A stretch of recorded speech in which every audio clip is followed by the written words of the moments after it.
하나님의 말씀 봅니다. 하나님의 말씀은 창세기 15장 12절에서 21절, 구약성경 18쪽입니다. 해질 때 아브라함에게 깊은 잠이 임하고 큰 흑암과 두려움이 그에게 임하였더니 여호와께서 아브라함에게 이르시되 너는 반드시 알라. 내 자손이 이방에서 객이 되어 그들을 섬기겠고 그들은 400년 동안 내 자손을 괴롭히리니 그들이 섬기는 나라를 내가 징벌할지며 그 후에 내 자손이 큰 재물을 이끌고 나오리라. 너는 장수하다가 평안히 조상에게로 돌아가 장사될 것이요 내 자손은 4대 만에 이 땅으로 돌아오리니 이는 아모리 족속의 죄악이 아직 가득 차지 아니함이니라 하시더니 해가 져서 어두울 때 연기가 나는 화로가 보이며 타는 햇불이 쪼갠 고기 사이로 지나더라. 그날에 여호와께서 아브라함과 더불어 언약을 세워 이르시되 내가 이 땅을 애굽 강에서부터 그 큰 강 유브라데까지 내 자손에게 주느니 곧 겐 족속과 그니스 족속과 간몬 족속과 헷 족속과 브리스 족속과 느바 족속과 아므리 족속과 가나안 족속과 기르가스 족속과 여부스 족속의 땅이니라 하였더라. 아멘. 하나님이 아브라함을 불러서 택함 받습니다. 그 다음에 아브라함은 자기의 뜻대로 택함 받은 자로서 살아가는 것이 아니라 하나님의 뜻을 먼저 생각하면서 살아요. 하나님의 뜻에 따라 이것을 다른 말로 바꾸면 순종하는 삶을 살았다. 이렇게 순종한다는 이야기는 뭐냐? 첫 번째, 갈대아 우르를 떠나서 하란을 떠나서 가나안으로 온 일. 그리고 두 번째, 크게 두 가지만 보면 14장에서 자기 조카 롯과 갈라설 때 내 뜻대로 가는 게 아니라 먼저 노색의 선택권을 맡기고 네가 좌하면 내가 우하고 네가 우하면 내가 좌하겠다. 그래서 그 다음에 이것은 하나님의 믿음의 행동이다 하는 겁니다. 그런데 그 갈라섰는데 롯이 자기 조카가 포로로 잡혀갔다는 말을 듣고 자기가 사병 318명을 가지고 가서 롯을 구출해 옵니다. 그리고 롯을 구출해 온 사람들 앞에서 하나님의 뜻을 따라서 첫 번째 멜기세덱이라는 살로몬에게 11조를 바쳐요. 그리고 나서 오늘 장면입니다.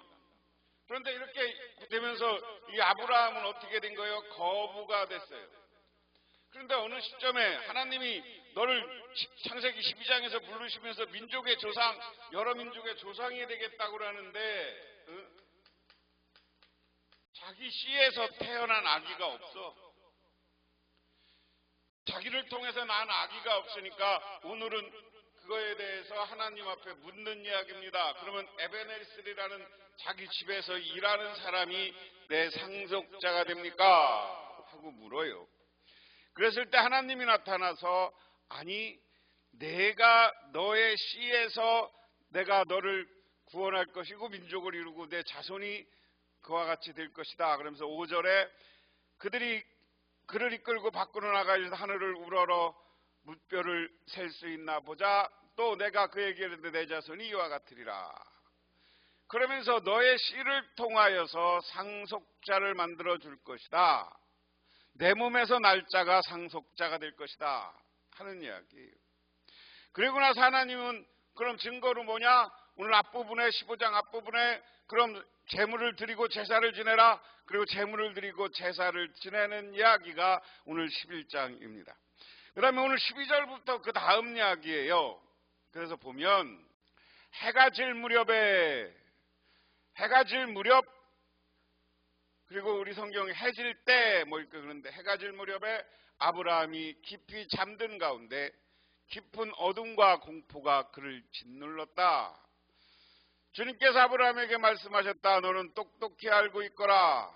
너의 자손이 다른 나라에서 나그네 일을 살다가 마침내 종이 되어서 사방영 동안 괴로움을 받을 것이다.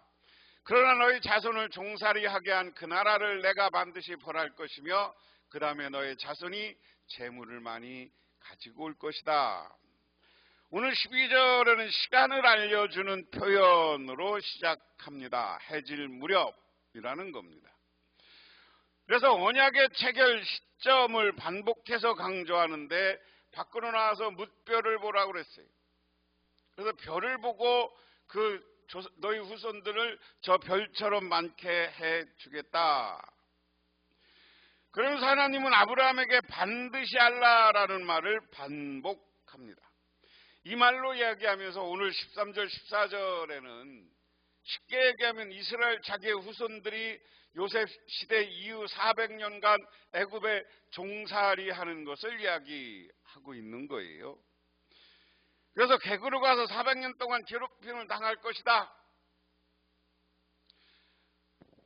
근데 오늘 이 시점은 해질녘 바로 제사 드리는 시점이 아니고요. 다른 사람들은 다른 시간, 다른 날, 왜 앞에 제사 지내고 후손 약속을 할 때는 깜깜해서 별이 떴을 때니까 지금 해질 무렵은 다른 시간이야. 그래서 우리 하나님이 이제는 축복의 내용을 오늘은 구체적으로 이야기하는 거예요. 아브라함과 아브라함의 후손이 어떻게 될 것이냐. 이제 하나님과 계약식이라는데 그걸 계약 맺는 거예요. 하나님이 어떻게 해주겠느냐. 첫 번째, 갑자기 이스라엘 백성들이 애굽에 400년간 종살이 할 것을 이야기합니다. 하나님도 그렇고 우리 세상도 그렇고요. 바로 반드시 복을 받아서 짠하게 해야 되는 게 아니라 고난의 기간이 있어요. 그 다음에 애굽에 400년이 있을 것이고 너희들을 애굽에서 400년 동안 너희들은 종살 거고 멸시받을 것이다. 하지만 하나님이 내가 이 애굽을 벌주고 애들을 벌주고 징계하고 내가 너희들을 다시 데리고 나올 것이다. 그래서 너희 자손이 여기서 나올 때 이제 애굽에서 나올 때가 되면 어떻게 된다는 거예요? 내 자손이 재물을 많이 가지고 나올 것이다. 재물의 축복을 이야기하는 거예요. 누가? 아브라함의 후손들이 이렇게 될 것이다 하는 이야기입니다. 그 다음에 그러나 너는 오래 살다가 고이 잠들어 묻힐 것이다. 너의 자손은 4대가 되어서야 이 땅으로 돌아올 것이요 아모리 사람들은 죄가 아직 벌을 받을 만큼 이르지 않았기 때문이다. 그러면서 하나님은 아브라함에 대해서는 어떻게 이야기하느냐.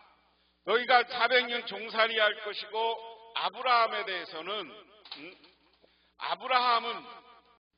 아브라함은 어떻게 될 것이냐. 너희 후손이 재물 것인데 너는 장수하서 하나님의 연한을 채우고 죽을 것이다. 그 다음에 또 얘기하는 게 너희 4대째 너희들이 이 땅에 다시 올 것이다 하는 겁니다. 지금 아브라함이 상선이 나무 밑에서 하나님 저를 헤브론 이쪽에서 지금 양을 치고 있는데 하나님이 이쪽 떠나다니죠. 그 다음에 누구예요? 야곱 시대, 이삭 시대, 요셉 시대까지는 고향을 떠나게 되는 것을 이야기하고 있다. 그 다음에 16절에서는 갑작스럽게 아모리 족속이 언급됩니다. 아모리 족속은 가나안의 모든 민족을 대표하는 족속처럼 보입니다. 아브라함 자손이 4대 만에 가나안에 돌아와야 하는 이유는 아모리 족속의 제약과 연결합니다.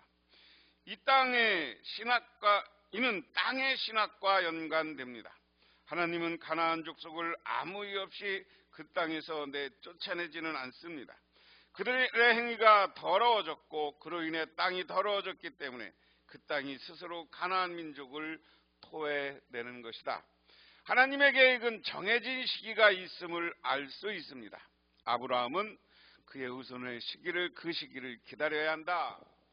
자, 그래서 이 시간을 자꾸만 여기에서 얘기하는 이유는 축복은 바로 오는 게 아니라 긴 시간의 기다림을 통해서 오게 된다 하는 걸 여러분 이야기합니다. 그 기다림은 고난도 있고 때려오는 어려움도 있고 하는 겁니다. 그 다음에 이제 17절부터 21절까지는 언약 체결식 이렇게 우리가 표현을 붙이는데요. 하나님과야 계약 체결 뭐 이렇게 할 수도 있고요. 해가 지고 어둠이 짙게 깔리니 연기나는 화덕과 타오르는 횃불이 갑자기 나타나서 쪼개내온 희생 제물 사이로 지나갔다. 이 제물은 15장 11절에 10절 11절에 아브라함이 하나님 앞에 제물을 쌓았다. 제물을 쌓으니까 쌓아놨던 것을 이야기합니다. 그래서 갑자기 하늘에서 기름이 횃불이 나타나서 그 쪼개는 짐승을 태워버렸다는 거죠. 바로 그날 주님께서 아브라함과 언약을 세우시고 말씀하셨다. 내가 이 땅을 이집트 강에서 유브라데스 강까지 이르기를 너희 자손에게 준다. 대해부터 유브라데스까지라는 건 여기가 비옥한 초생딸 지대라고 하는데요. 족장시대 여기를 다 주겠다는 거예요. 하나님이. 이집트부터 이것을 다 이스라엘에게 땅으로 줄 것이다. 축복. 이 땅은 겐 사람과 니그드 사람과 감몬 사람과 헷 사람과 브리스 사람과 느바 사람과 아모리 사람과 가나안 사람과 기르가스 사람과 여부스 사람의 땅을 다 포함한다. 족장세인데요. 여기 쭉 민족 이름이 여기 쭉 있어요. 여기부터 쭉 민족인데 여기 이것을 다 차지하게 할 것이다.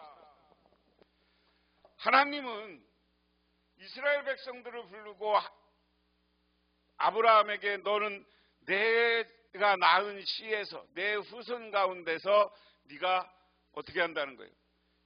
민족을 이루고 큰 축복을 받을 것이다. 그 내용은 저 하늘의 별같이 많게 할 것이다. 그래서 계약을 이렇게 약속을 하고 너는 그러면 나를 잘 섬기라는 거죠. 아브라함에게. 그래서 아브라함이 잘 섬겼을 때 하나님이 아브라함의 제사를 순종하면서 제사를 드리는 걸 상징으로 횃불로 그 고기를 태워서 하나님이 함께하는 걸 상징적으로 보여줘요.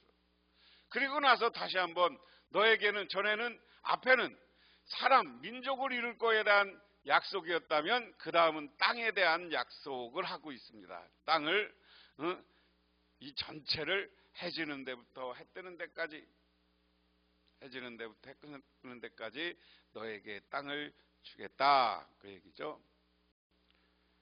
빛이 사라진 암흑의 시간은 어둠이 지배하는 시간이며 질서에서 다시 무질서로 돌아가는 시간입니다.